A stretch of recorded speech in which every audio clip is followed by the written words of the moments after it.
Firmware Tech Classes.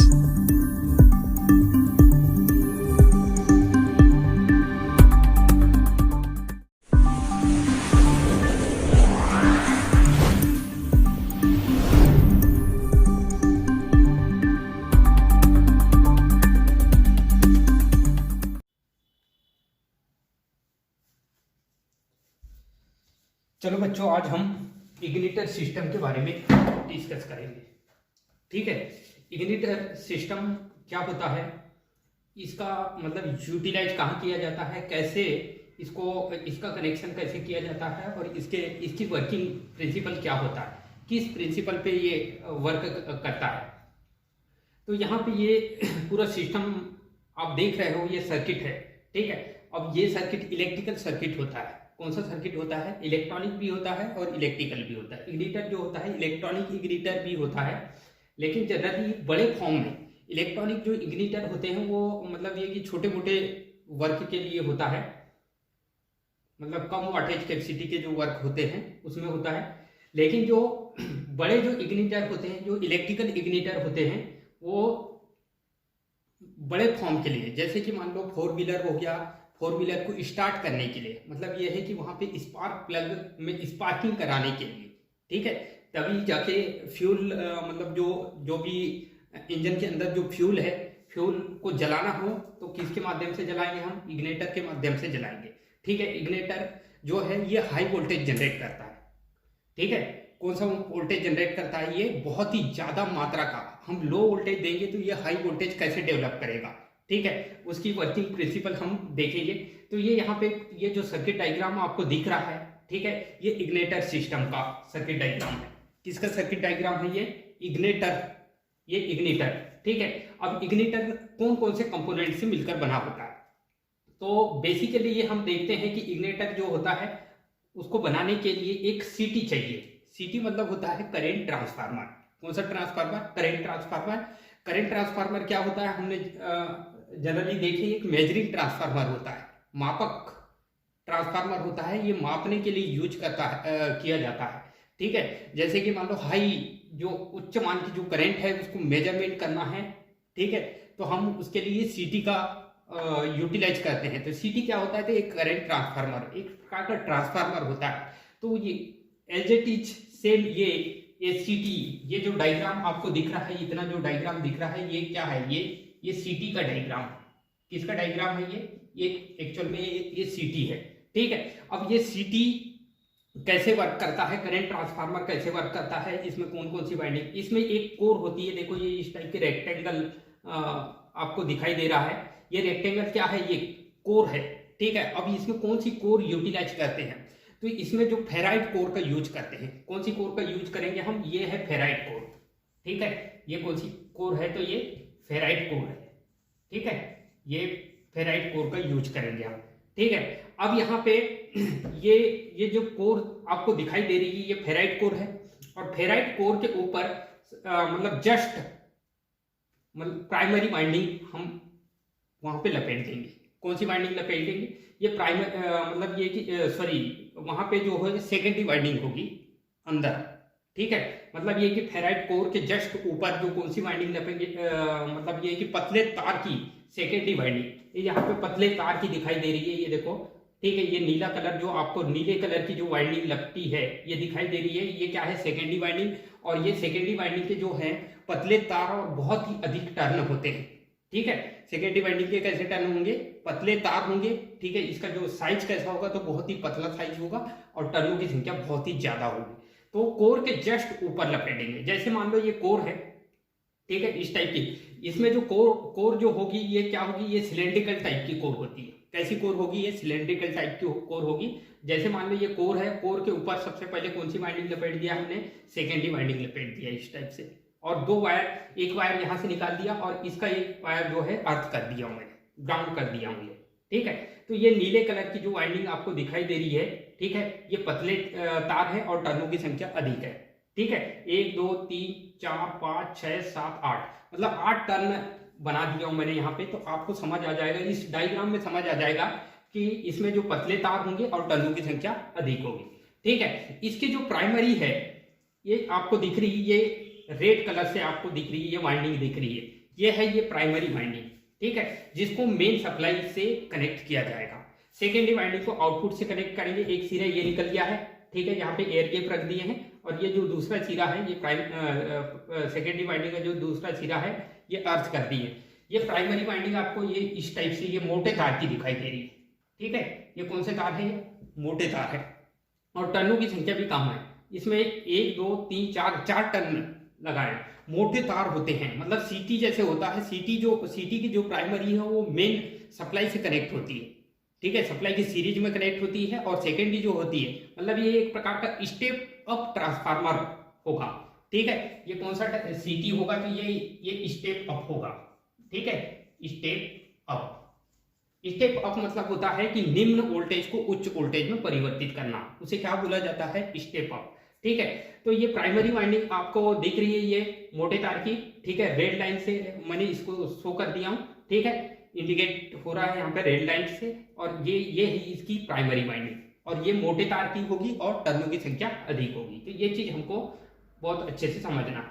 फिर इसका जो पहला ये सिरा है, इसके एक सिरा ये हो गया, और दूसरा सिरा जो है ये माइनस से कनेक्ट कर दिया मैंने, हाँ, ठीक है। ये बैटरी के इग्निटर सिस्टम कैसे वर्क करेगा। अब उसके बाद यहाँ पे एक स्विच लगा दिया हूँ, ठीक है, ये है एक स्विच, ठीक है। अभी ये क्लोज स्विच है, ये कैसी है? क्लोज। यहाँ पे ये स्विच कैसी है? क्लोज कंडीशन में है ये स्विच है। इस स्विच के जस्ट पैरेलल में मैंने यहाँ पे एक कैपेसिटर लगा दिया। ये क्या है? कैपेसिटर, ठीक है, ये कैपेसिटर, ठीक है।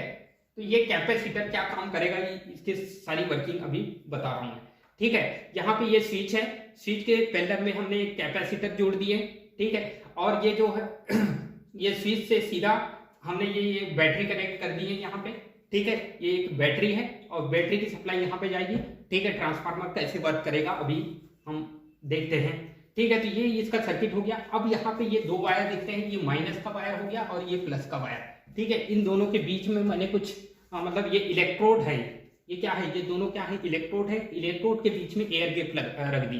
तो ये कुल मिला के क्या होगा? इग्निटर का काम होता है आर्क जनरेट करना। क्या जनरेट करना? आर्क जनरेट करना, ठीक है।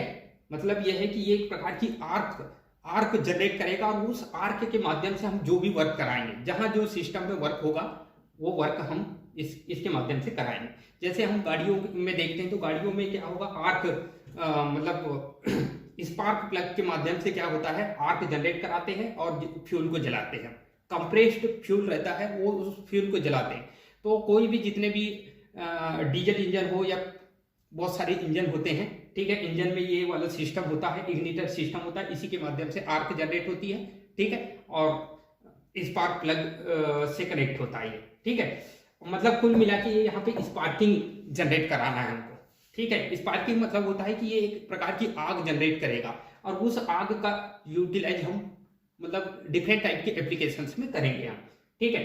तो हम देखते हैं इसकी वर्किंग क्या होती है।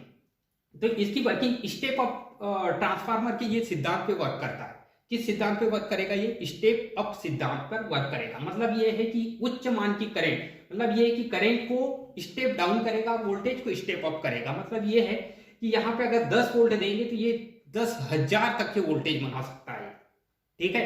यदि वो तो डिपेंड करता है कि इसकी प्राइमरी और सेकेंडरी वाइंडिंग पे डिपेंड करता है, ठीक है। प्राइमरी में कम टर्न है, ठीक है, तो कम वोल्टेज, लगभग यहाँ 12 वोल्ट देंगे हम, ठीक है। कितना वोल्ट देंगे? यहाँ पे 12 वोल्ट देंगे यहाँ पे, और ये लगभग कितना वोल्ट बना के देगा? तो ये लगभग 10,000 वोल्ट बना के दे सकता है, 10 किलो वोल्ट बना के दे सकता है, इतनी कैपेबिलिटी होती है। तो ये अलग अलग वर्किंग के लिए अलग अलग जहाँ पे हमको रिक्वायरमेंट होती है, उस रिक्वायरमेंट के आधार पर हम ये ट्रांसफार्मर का डिजाइन करते हैं, और इस डिजाइन के आधार पर हमको कैसा कितना वोल्टेज चाहिए वर्क करने के लिए, ठीक है। हमारा जो वर्क डन करने के लिए कितना वोल्टेज चाहिए, उसी के वोल्टेज के अकॉर्डिंग हम ये प्राइमरी और सेकेंडरी वाइंडिंग का कनेक्शन करते हैं, ठीक है। अब हम देखते हैं कि सबसे पहले ये बैटरी है, बैटरी की करंट जो है यहाँ से निकलेगी, ये स्विच से होते हुए, ध्यान से देखना कि ये बैटरी की करंट है, यहाँ से निकल के ये स्विच के माध्यम से ये सीधा ये प्राइमरी वाइंडिंग से होते हुए, ये प्राइमरी वाइंडिंग से होते हुए सीधा ये यहाँ पे अपना सर्किट कंप्लीट करेगी। तो क्या होगा? मैग्नेटिक फ्लक्स जनरेट होगा। यहाँ क्या जनरेट होगा? जब ये करंट यहाँ से स्विच के माध्यम से उतने ही टाइम में ये यहाँ पे भी जो करंट है जिसकी वजह से देखो यहाँ से जाने वाली जो करंट है दो भागों में डिवाइड होगी, एक ये स्विच के माध्यम से प्राइमरी वाइंडिंग में जाएगी और ये दूसरी जो करंट है कैपेसिटर चार्ज होगा। ठीक है, ये क्या होगा, कैपेसिटर चार्ज होगा और इसको ये ऑटोमेटिक फिर जब ये यहाँ से करंट यहाँ पास हो जाती है ये चार्ज भी हो जाता है, ये ऑटोमेटिक क्या हो जाता है, ट्रिप हो जाता है। मतलब ये है कि ये वाली करंट यहाँ आ जाने से यहाँ पे मतलब इलेक्ट्रिकल एनर्जी को ये मैग्नेटिक एनर्जी के रूप में ये क्या वो करता है, स्टोर करके रखता है। ठीक है, ये जो आपका ट्रांसफार्मर है वो इलेक्ट्रिकल एनर्जी को कौन सी एनर्जी बना देगा, ये मैग्नेटिक एनर्जी बनाएगा। करंट जैसे ही यहाँ पे पास होगी ये ऑफ हो जाएगा, उतने टाइम तक ये चार्ज रहेगा लेकिन। ठीक है, ये ऑटोमेटिक ऑफ हो जाता है। ठीक है, जैसे ही यहाँ से करंट ये यहाँ पे फुली यहाँ पे फ्लो होती है, ठीक है, कैपेसिटर भी फुल चार्ज हो जाता है और ये कट ऑफ हो जाता है। ठीक है, तो बैटरी की करंट आना बंद हो जाती है। तो यहाँ पे उतने टाइम में क्या होगा, यह मैग्नेटिक फ्लक्स ऐसे इस टाइप से दोनों ओर क्या होगा, मैग्नेटिक फ्लक्स निकलेंगे। अब ये मैग्नेटिक फ्लक्स यहाँ से निकलेंगे तो दोनों वाइंडिंग एक ही कोर में लगते हैं। ठीक है, यहाँ पे दिखाई दे रहा है, यहाँ पे दोनों प्रकार की वाइंडिंग, प्राइमरी वाइंडिंग और सेकेंडरी वाइंडिंग एक ही कोर में यहाँ पे लिपटे हैं। तो मैग्नेटिक फ्लक्स जो यहाँ से निकलेंगे तो ये जो सेकेंडरी वाइंडिंग के जो कंडक्टर है, ये चालक है, इनको काटेंगे। जैसे ही ये फ्लक्स निकले के इस चालक को काटेंगे तो सेकेंडरी वाइंडिंग में भी क्या होगा, प्रेरित, ठीक है, इंड्यूस ईएमएफ पैदा हो जाएगा। कौन सा ईएमएफ पैदा होगा, इंड्यूस ईएमएफ। अब वो कब पैदा होगा, पहले तो ये करंट ये यहाँ से आई, ठीक है, और कुछ देर के बाद, मतलब ये कि यहाँ पे जो करंट आती है वो कंटिन्यू नहीं आना चाहिए।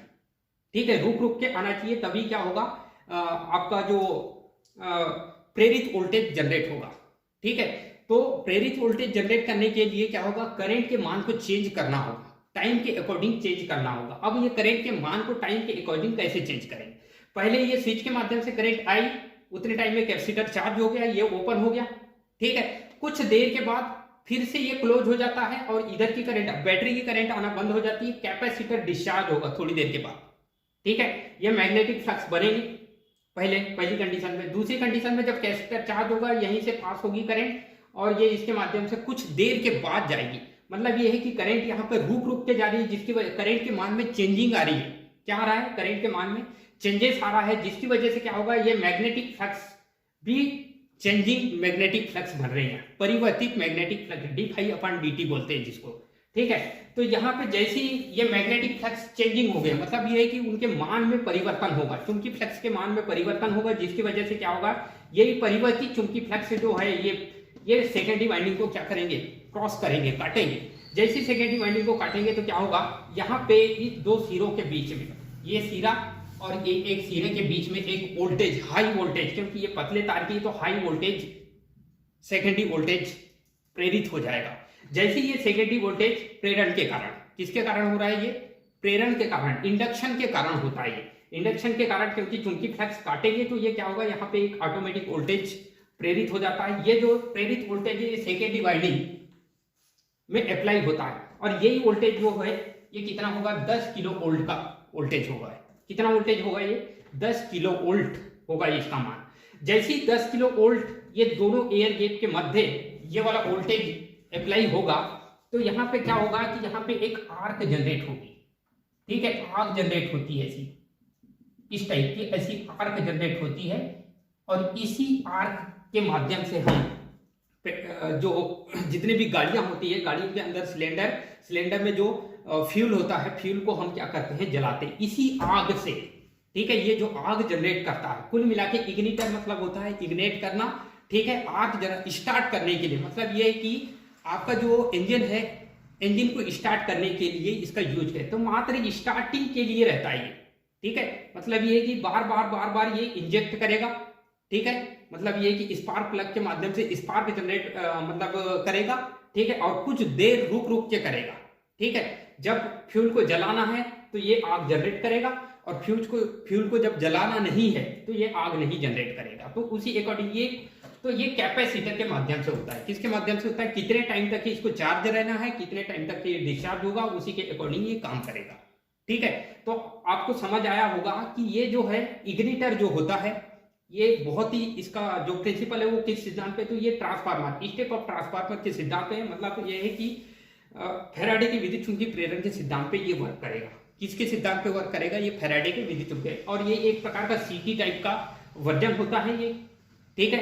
कैसा होता है ये? सीटी टाइप का होता है। सीटी, जिस प्रकार से सीटी काम करता है, करंट ट्रांसफार्मर कहते हैं, ये एक प्रकार का इंस्ट्रूमेंट वहां पे मेजर, मतलब ये है कि विभिन्न प्रकार की राशियों को मेजरमेंट करने के लिए ये सीटी का यूज करते हैं। लेकिन यहाँ पे राशियां मेजरमेंट नहीं करना है हमको, कोई भी क्वांटिटी मेजरमेंट नहीं करना है। यहाँ पे मेनली क्या है? स्पार्क जनरेट करना, और स्पार्क तभी जनरेट होगी जब दो इलेक्ट्रोड के मध्य में एयर गैप हो, और उस एयर गैप में हाई वोल्टेज जैसे ही अप्लाई करेंगे, उच्च वोल्टेज किलो वोल्ट वाला वोल्टेज अप्लाई करेंगे, तो वहां पे क्या होगा? दोनों इलेक्ट्रोड के मध्य में क्या होगा? एक आग जनरेट होगी, ठीक है। और उस आग का यूज हम डिफरेंट टाइप के एप्लीकेशंस में करेंगे, ठीक है।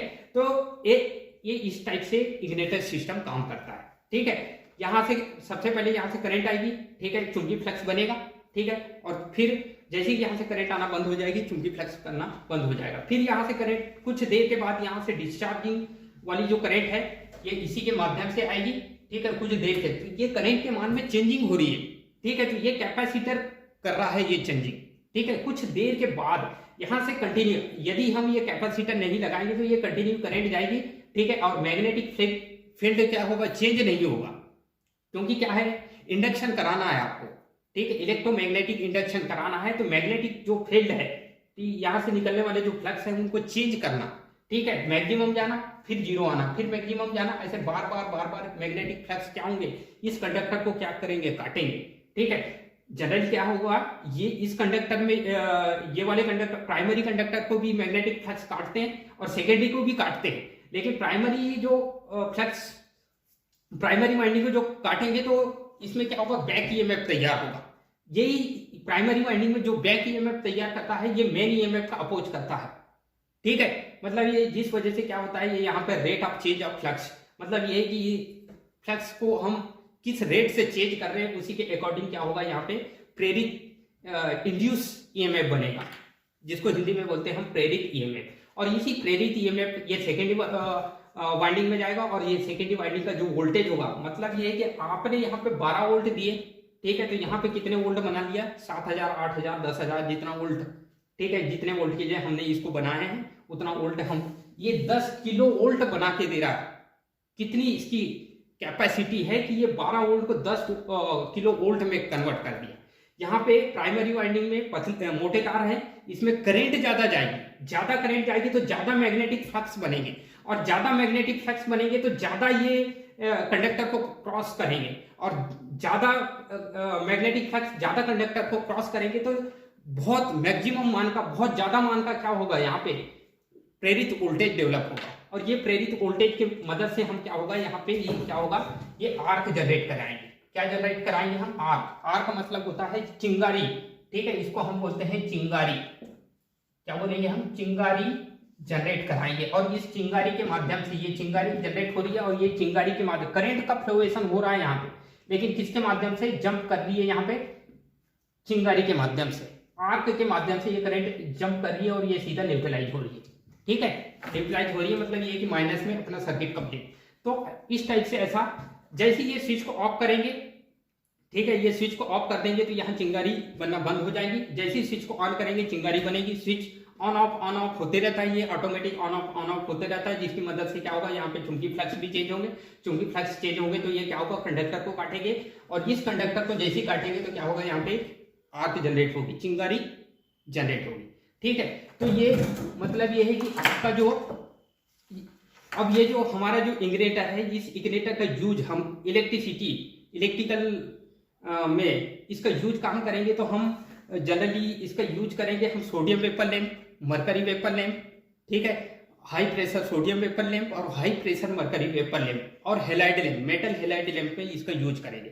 तो यहाँ पे ये मेटल हेलाइड लैंप है, इसको मतलब ये इसको स्टार्ट करने के लिए, कुल मिला के जो इग्निटर है, इग्निटर का काम करना ये स्टार्ट करने के लिए होता है, ठीक है। मतलब ये मेटल हेलाइड लैंप है, इसको स्टार्ट हाई वोल्टेज देके, फिर उसके बाद वोल्टेज क्या होगा? लो हो जाता है थोड़ी देर के बाद, कुछ मतलब मिनट के बाद वोल्टेज लो हो जाता है, ठीक है। लेकिन स्टार्टिंग वोल्टेज ज्यादा डेवलप कराना है तो यहाँ पे आपका ये जो इग्निटर है, ठीक है।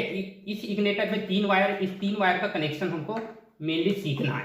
ठीक है, तो यहाँ पे जो इग्नेटर सिस्टम बताया हूँ मैं, ठीक है, तो ये इग्नेटर का जो यूज हमारे इलेक्ट्रिकल में किस काम के लिए यूज करेंगे, तो हम ये जो सोडियम वेपर लैंप और मरकरी वेपर लैंप और आपका जो मेटल हैलाइड लैंप है उसको स्टार्ट करने के लिए, ठीक है, इसका यूज करेंगे। यदि ये नहीं होगा तो स्टार्ट, सोडियम वेपर लैंप और मरकरी वेपर लैंप ये जनरली क्या होता है, इसी के माध्यम से स्टार्ट होते हैं। तो इसमें 3 वायर का कनेक्शन हमको सीखना है। ये है आपका इग्नेटर, ठीक है। इसमें एक पीला वायर है, एक रेड वायर है और एक ब्लैक है, ठीक है। इस तीनों का कनेक्ट, इसमें कॉमन हमको पहचानना है कि कॉमन कौन सा है। तो मैं आपको बता दूं कि यहाँ पे ये 3 वायर दिख रहे हैं आपको इग्नेटर में, ठीक है। इसी के अंदर 2 प्रकार की कॉइल है, प्राइमरी कॉइल और सेकेंडरी कॉइल, और ये कैपेसिटर वगैरह, ये सारा सिस्टम इसके अंदर लगा हुआ है। इस डिब्बी के अंदर पूरा सिस्टम है, ठीक है। तो यही इग्नेटर है। और इस इग्नेटर का यूज कहाँ करेंगे, तो हम जो मरकरी सोडियम वेपर लैंप और मरकरी वेपर हाई प्रेशर वाले जो लैंप हैं उनको हम क्या करना है, स्टार्ट कराने के लिए यूज किया जाता है। क्या कराने के लिए, स्टार्ट कराने के लिए। तो यहाँ पे जो ये ब्लैक वाला जो वायर आपको दिखाई दे रहा है, ये कॉमन टर्मिनल कहलाता है, ठीक है। ये ब्लैक जो टर्मिनल है ये कॉमन टर्मिनल कहलाता है, ठीक है। और ये जो आपको दिखाई दे रहा है ये 220 पीला वाला जो टर्मिनल है यहाँ पे, ठीक है। जनरली ये क्या होता है, ये 400 मतलब वोल्ट के लिए बनाया जाता है, ठीक है। 0 से 400 वोल्ट के लिए ये बनाया जाता है। ये सबके लिए कॉमन 400 वोल्ट की रेंज में जितने भी डिवाइस, इलेक्ट्रिकल डिवाइस जितने भी काम कर रहे हैं, ठीक है, तो उसमें ये क्या होगा, ये अप्लाई कर सकते हैं। ये कॉमन रहता है क्योंकि ये क्या होता है 0 से 400 वोल्ट के बीच ये वोल्टेज में वर्क करता है, ठीक है। ये कॉमन टर्मिनल है ब्लैक वाला, याद रखना है हमको, ये कॉमन टर्मिनल हमेशा याद रखना है, ये कॉमन टर्मिनल। ये जो टर्मिनल आपको दिख रहा है, ये बीच वाला एल वाला टर्मिनल है, ये 220 वोल्ट में काम करने के लिए रहता है, ठीक है। कितने वोल्ट में, 220 वोल्ट में काम करने के लिए रहता है। और ये जो टर्मिनल है आपका रेड वाला दिख रहा है, ये 250 वोल्ट में काम करेगा, ये ठीक है। या 240 वोल्ट, ये 240 वोल्ट में काम करेगा। 240 से 50 का रेशो रहता है इसका, ठीक है। तो ये जनरली क्या होता है 240 वोल्ट, और ये 250 वोल्ट में काम करेगा। और ये क्या होगा, ये इसका कॉमन टर्मिनल होगा। तो ये 3 टर्मिनल आपको दिखाई दे रहे हैं यहाँ पे। इन 3 टर्मिनल के माध्यम से हम ये इसको स्टार्ट करेंगे, ठीक है।